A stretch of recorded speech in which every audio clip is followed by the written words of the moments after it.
منہمک ہو کر کام کرنے والے خدام کی ضرورت ہے۔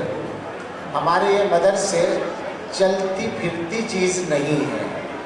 سمجھنے کی بات یہ ہے کہ مسلمانوں کی کشتی جو اس وقت ڈاواڈول ہو رہی ہے، اس میں اس کا بڑا دخل ہے کہ دین کی تعلیم کا جو اہتمام چاہیے وہ نہیں ہو رہا ہے۔ پرسوں ایک صاحب نے مجھ سے بات کی، پرسوں یا کل کہیں تھا، میں پرسوں ہی تھا، تو انہوں نے کہا کہ کچھ لوگ یہ کہتے ہیں، کہیں نہیں تھا، میں اپنے گھر تھا، مہمان آئے ہوئے تھے، وہ بات کر رہے تھے کہ کچھ لوگ یہ بحث کرتے ہیں کہ مسلمانوں کی ترقی نہ ہونے کی وجہ کیا ہے، مسلمانوں کے تنزل کی وجہ کیا ہے، دنیا میں مسلمان کیوں نہیں آگے بڑھ رہے ہیں۔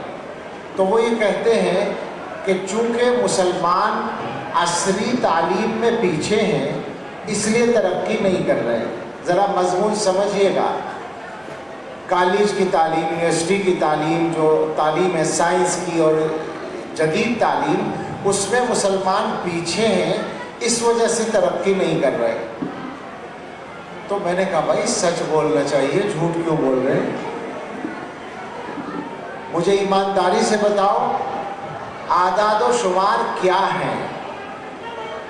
مسلمان مذہب دینی تعلیم میں پیچھے ہیں یا عصری تعلیم میں پیچھے ہیں؟ کیا خیال ہے بھائی؟ حکومت کی مقرر کی ہوئی کمیٹی جو اب پرانی بھی ہو گئی، 15 سال سے زیادہ ہو گئے، سچر کمیٹی، اس کی رپورٹ میں 70% بچے یا 65 تھا اس وقت، وہ اسکولوں میں ہیں اور 4% مدرسوں میں اور باقی کہیں نہیں۔ تو کون سی تعلیم میں کمی ہے؟ نمائندگی کس میں کم ہے؟ اور یہ 4% مکتب اور مدرسہ اور دارالعلوم سب ملا کر، مکتب ملا کر۔ اب اسکول میں کچھ تعداد بڑھ گئی ہوگی، گھٹی نہیں ہوگی، امید یہ ہے، چونکہ رجحان بھی بڑھا ہے، مجبوریاں بھی بڑھی ہیں، تو 70 کے 75 ہو گئے ہوں گے۔ یہاں بھی اگر میں مان لوں کہ کچھ بڑھ گئے تو 1% بڑھ گئے ہوں گے، 5% ہو گئے ہوں گے۔ تو سوال یہ ہے کہ ترقی نہ ہونے کی وجہ عصری تعلیم سے دور ہونا یا دینی تعلیم سے دور ہونا؟ اس کے بعد میں نے ان سے یہ کہا کہ میں سچی بات بتاؤں تو مسئلہ تعلیم کا نہیں ہے، مسئلہ تربیت کا ہے۔ اور تربیت وہ چاہیے کہ آدمی کو مسلمان بنا دے۔ جب کوئی بچہ مسلمان صحیح بن جاتا ہے تو وہ دنیا کی ترقی کے کام بھی آتا ہے، اور اگر وہ صحیح مسلمان نہیں بنتا تو اس سے مسلمانوں کا کچھ بھلا نہیں ہوتا۔ اب یہ مسلمان بنانے کا کام کون کرتا ہے؟ مدرسہ کرتا ہے۔ اگر اسکول بھی یہ کام کرنے لگے، جو ہمارے اسکول ہیں وہ تو ظاہر ہے کر سکتے ہیں، دوسرے اسکولوں سے ہم چلیے مسلمان بنانے کی بات نہ کریں، انسان بنانے کی بات تو کر سکتے ہیں۔ تو اگر اسکولوں میں تربیت کا نظام ٹھیک ہو جائے تو وہاں کے بچے بھی اچھے نکل جائیں گے۔ مسئلہ یہ نہیں ہے۔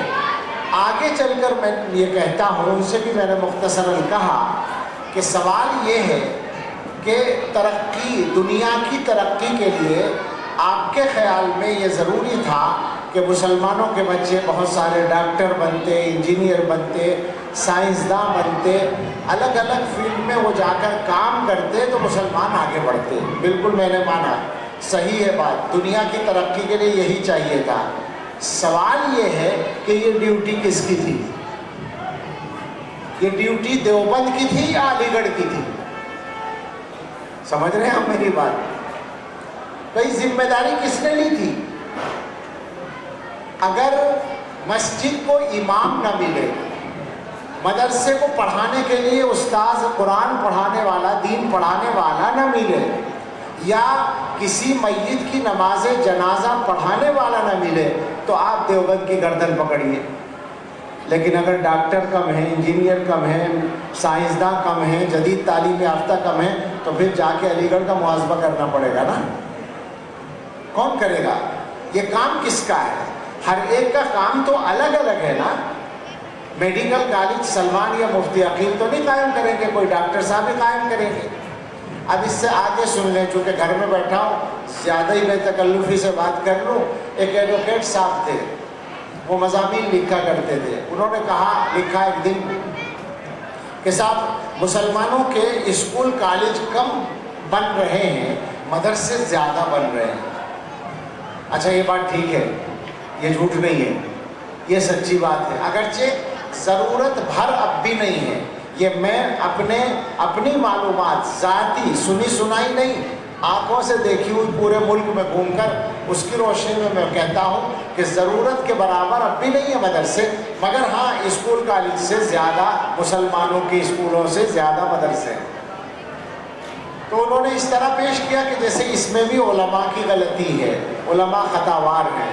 میں نے کہا کہ بھائی مدرسے والوں کو آپ ہر چیز کا ذمہ دار بنائیں گے پھر تو ٹھیک ہے، سوال یہ ہے کہ مدرسے زیادہ بنے اور اسکول کالج کم بنے، کیوں؟ وجہ اس کی یہ ہے کہ مدرسے میں پڑھنے والا عالم پڑھ کے نکلا تو یہ سبق لے کر نکلا کہ یہ میرے پاس جو علم آیا یہ امانت ہے، اسے مجھے دوسروں تک پہنچانا ہے۔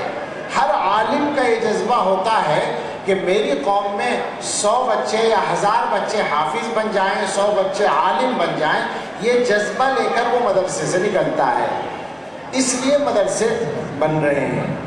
اور کالج اور اسکول اس لیے نہیں بن رہے ہیں کہ ایڈوکیٹ صاحب ڈگری لے کر آئے اور اپنی روزی روٹی کے علاوہ کسی کام کی انہوں نے فکر نہیں کی۔ ڈاکٹر صاحب، بھائی ناراض مت ہوئیے، ڈاکٹر انجینئر کوئی بھی، میں کسی ایک کو تو نہیں کہہ رہا ہوں، جو سچائی ہے وہ بول رہا ہوں، اور آپ ہی میں سے کچھ لوگ کر بھی لیتے ہیں۔ ڈاکٹر صاحب میڈیکل سائنس پڑھ کے آئے اور آ کر انہوں نے کلینک کھولا اور اپنی روزی روٹی کا انتظام کر لیا۔ انجینئر صاحب کیا کہتے ہیں، وکیل صاحب لا پڑھ کے آئے اور انہوں نے آ کر اپنا کاروبار سنبھال لیا۔ یہ فکر نہیں ہوئی کہ میری قوم کے 100 بچے وکیل بن جائیں، 100 بچے ڈاکٹر بن جائیں، 100 بچے انجینئر بن جائیں۔ کوئی کر لیتا ہے تو اس کا نام دنیا میں روشن ہو جاتا ہے۔ تو سمجھنے کی بات یہ ہے کہ ذمہ داری کیا ہے اور اس ذمہ داری کو کس طرح پورا کرنے کی ضرورت ہے۔ ہمارا اصل مسئلہ دنیا کے اعتبار سے ترقی کرنا نہیں ہے، یہ ہے مگر نمبر 2 پر ہے۔ نمبر 1 پر ہے مسلمان جینا، مسلمان مرنا، یہ نمبر 1 پر ہے۔ اس کا انتظام پہلے کرنا ضروری ہے، اس کے بعد سارے کام۔ اگر مسلمان مضبوطی کے ساتھ یہ کام کر لیں تو آگے کے کام بھی ان کے ٹھیک ہو جاتے ہیں۔ یہ ہمیشہ یاد رکھیں کہ مسلمان کی دنیا بھی تبھی ٹھیک ہوتی ہے جب اس کا دین ٹھیک ہوتا ہے، ورنہ وہ کہاں اور کیا کیا کرتا ہے وہ بتانے کا موقع نہیں ہے، اور کہاں وہ لوگوں کے لیے، دین کے دشمنوں کے لیے اور دنیا کی طاقتوں کے لیے استعمال ہو جاتا ہے، یہ میں کہاں بتاؤں، مجھے تو ٹائم بھی نہیں ہے، اور ہر بات علی اعلان کہیں بھی نہیں جاتی۔ ایماندار بننے کی ضرورت ہے، مسلمان بننے کی ضرورت ہے، مومن بننے کی ضرورت ہے۔ ایسے لوگ کہاں تیار ہوں گے؟ تو یہ مدرسوں کا جو کردار ہے اسے خدا کے واسطے چھوٹا نہ سمجھیں۔ اور کہہ دوں ایک بات، بہت سے لوگ سوچتے ہوں گے کہ یہ مولوی لوگ مدرسوں میں ضرور بولتے ہیں اس لیے کہ ان کو مدرسوں سے تنخواہ ملتی ہے، ان کی روزی روٹی مدرسوں سے جڑی ہوئی ہے۔ تو صفائی سے سن لیں، حضرت تھانوی رحمۃ اللہ علیہ نے، حکیم الامت حضرت مولانا اشرف علی تھانوی رحمۃ اللہ علیہ نے 125 سال پہلے یہ فرمایا تھا میرٹھ میں، کچھ بات چل رہی ہوگی مدرسوں کے بارے میں، تو فرمایا کہ تم مدرسوں کو چندہ دینا چھوڑ دو، مدرسے بند ہو جائیں گے۔ اور یہ جو مدرسوں میں پڑھانے والے ہیں، کوئی چاول کی دکان کر لے گا، کوئی آٹے کی دکان کر لے گا، ان کی روزی روٹی تو چل جائے گی، لیکن تمہارے بچے 50 سال میں یہودی ہوں گے، عیسائی ہوں گے، ہندو ہوں گے۔ یہ بات حکیم الامت نے کہی تھی، میں اس کو نقل کرتے ہوئے یہ کہتا ہوں ہمت کر کے کہ 50 سال نہیں، 5 سال کی بھی اب گارنٹی نہیں۔